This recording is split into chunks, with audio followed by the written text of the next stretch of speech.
Rihanna was fine. Well, as fine as any other young person. School was okay. It was a bit of a drag, to be honest. You know, what with all the learning, homework, tests, relationships and stuff.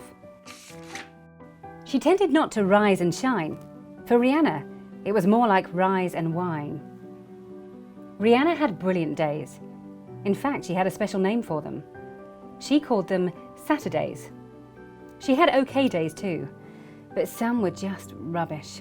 Like terrible Tuesdays, for example, when she had double maths, French and PE. Nightmare. Then one day, out of the blue, Rihanna did some thinking. Some serious thinking.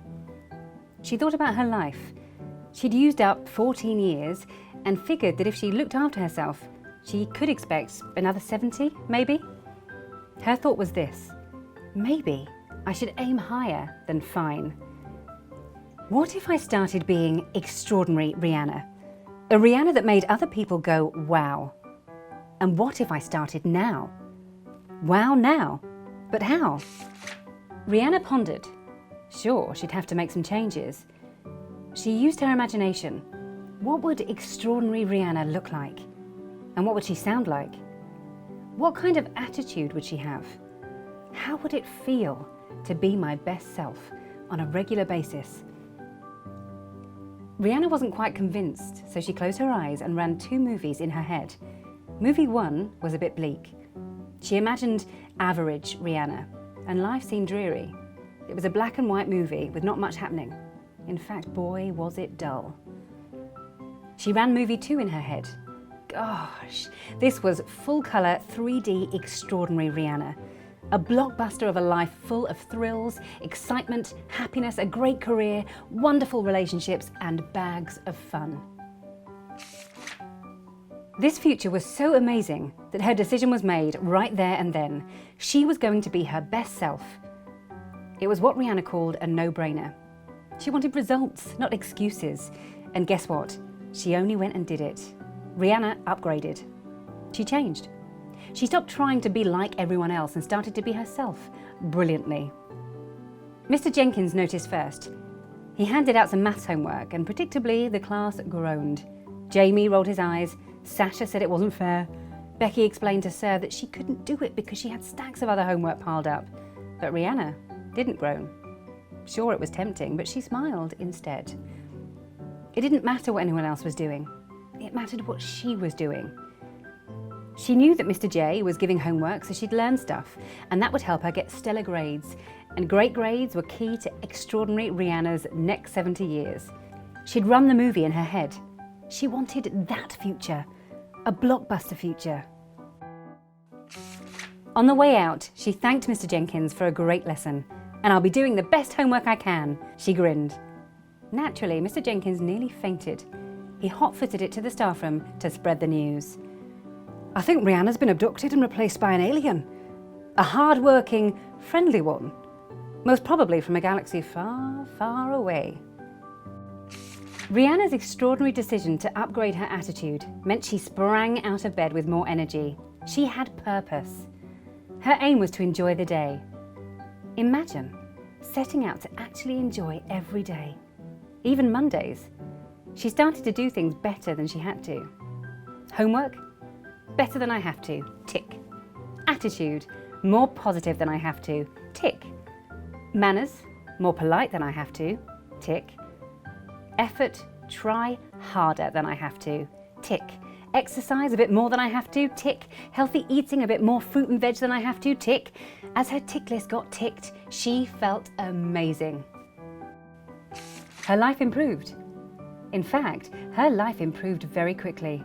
She'd raised her game. For 14 years, Rihanna had got out of bed because she had to. Her mum sometimes had to shout upstairs a dozen times or more. Not anymore. Because now, Rihanna had decided to get out of bed because she wanted to. Rise and Wine had been replaced by Rise and Shine. And because she decided to be extraordinary, she no longer stomped downstairs like a tuzzle-head grunt monster. Rihanna was a pleasure to have at the brekkie table. Rihanna's positive approach meant she smiled more. Spooky stuff was happening. She noticed 3 massive things. Firstly, school was fun and kind of easier. She couldn't quite put her finger on it, but she imagined it must be something to do with the fact that when she did her very best, she accidentally learned loads more. In a spooky twist of the universe, the teachers became super helpful. Second, even Terrible Tuesday was cool. Oh my gosh, Rihanna twigged that it wasn't the subjects that had been getting her down. It was the way she'd been thinking about them. So all she really had to do was rethink her thinking. And third, people liked her more. It was like a superpower. It's not as though Rihanna had been short of friends, but the extraordinary version of her was getting noticed, for the right reasons. Her teachers were commenting, her gran was super proud, her mum was delighted. Even Danny had noticed her. Yikes. Rihanna practiced being her best self until it became normal. In fact, after a few weeks, people started expecting her to be bright, cheery, enthusiastic and hardworking. She felt great, and guess what? So did the people around her. She wondered why she spent 14 years being average. What a waste. Still, the past was in the past. It was the bright future that counted. Of course, being positive didn't mean that rubbish things stopped happening. That would be ridiculous. It still rained, for example, and she still had to go to French, which she still didn't particularly like. But she invented a game that she played in her head. Rihanna called it the 90-10 game. Rihanna figured that 90-10 was actually a game of life, and it goes like this. 10% of whether Rihanna had a good or bad day was down to circumstances. This 10% consisted of stuff that Rihanna couldn't control, like French, or the drizzle, or homework, or Mr. Baker shouting at her in science.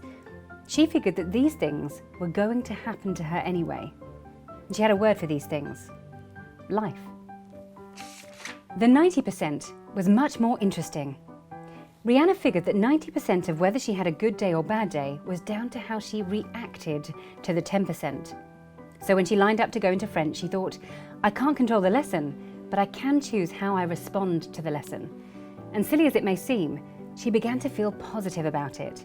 Plus, it was only an hour and everyone can try their hardest for an hour. So she did. And when the weather was rubbish, like nearly every day, and everyone else was whinging, Rihanna applied the 90-10 principle. I can't control the weather, she told herself, but I absolutely can choose to be positive about it. I mean, some people live in the desert and would dance with joy if it rained this hard. And then there was homework. Oh boy, was there plenty of homework. And if there was an Olympics for moaning, Rihanna realised a lot of her mates would be going for gold. But not our Rihanna. The 90-10 game of life meant she couldn't control the homework. It was coming whether she liked it or not, so she decided to welcome it. She attacked her homework like she devoured her lessons, with energy and enthusiasm. Sometimes she even handed her homework in early, and it was superb. Rihanna felt proud. Mr. Baker shouted less, at least at her. Rihanna sat down exhausted. All that dancing had worn her out, but hey, it's good to dance at your 100th birthday bash. Rihanna looked around at the smiling faces. Her eyes sparkled. Her laughter lines were deep. She was surrounded by family and friends. It's been an extraordinary journey. The band started playing and everyone sang happy birthday. Rihanna felt tears welling up, but now wasn't the time. She blew out the 100 candles and her false teeth nearly came out. The room filled with laughter and applause. Quiet, please. I have a few words to say about the birthday girl, announced Danny. He stood by his wife and held her hand. His thumb rubbed her wrinkles and then squeezed tight. He smiled at his beautiful wife. She beamed back. Rihanna's mind went back to her decision 86 years ago. An extraordinary decision, she thought. And an extraordinary life. Rihanna's story is based on research into happiness and positivity. To cut an incredibly long story short, you can learn to become positive. And having a positive, confident and upbeat approach to life will get you better results at home, at work, on holiday, or even in the supermarket. The problem is, it's a lot easier to be negative. People get stuck in whinge mode. I've met some who've become experts at it, honing their negative powers for 50 or more years. The great news is that the earlier you get into positive habits, the better it is for you and for all of those around you. So here are 9 key questions to think about. You might want to pause between each one to give them some thought. 1. What's the key to Rihanna's success? 2. Imagine you're an alien visiting planet Earth. Your mission is to find the secret of happiness and take it back to your planet.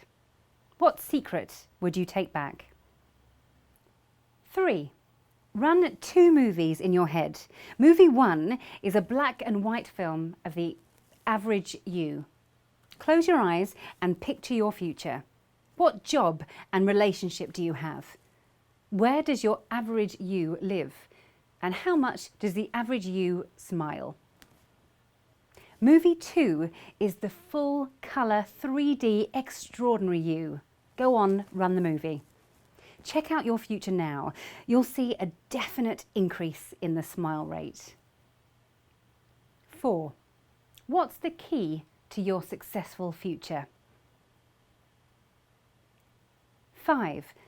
What 3 things will you do to load life in your favour? 6. What 3 things will you stop doing to improve your lot?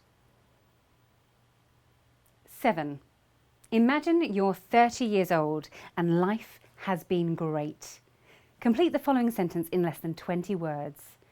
I've achieved some great things because. 8.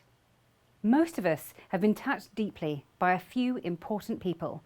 People who, because of their feelings for us, have helped us become who we are today. Some of what these people gave to us was uplifting and inspiring. Sometimes we didn't really appreciate them until now. Maybe they worked during the day and looked after the household too.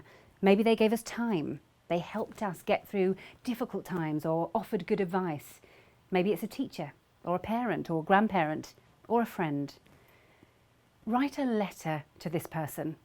Tell the person what he or she has done for you, the impact they've had, and how grateful you are. Tell them what you've learned from them, and write from your heart. 9. Send it. So that's the game of life. And like all games, the final whistle will eventually blow, which is a good reason to enjoy it and make the most of it, which means making the most of you. And the best way to win it is to be in it. 100%.